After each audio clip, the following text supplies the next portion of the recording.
Doncs no. El feminisme no és delicte. El capitalisme no és delicte. L'unionisme no és delicte. El marxisme no és delicte. El socialisme no és delicte. El piragüisme no és delicte. L'alpinisme no és delicte.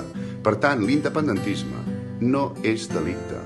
El que és delicte és tancar gent a la presó per les seves idees o pagar-los per poder expressar les seves idees. Això sí que es delicte. Soy Josep Tío, músico. El artículo 16 de la Constitución Española garantiza el derecho a la libertad ideológica. Ser independentista no és un delito. Hola, soc l'Anna Bertran, soc actiu i penso que expressar les teves idees no és un delicte, no hauries d'anar a la presó per fer-ho. Ser independentista no és delicte.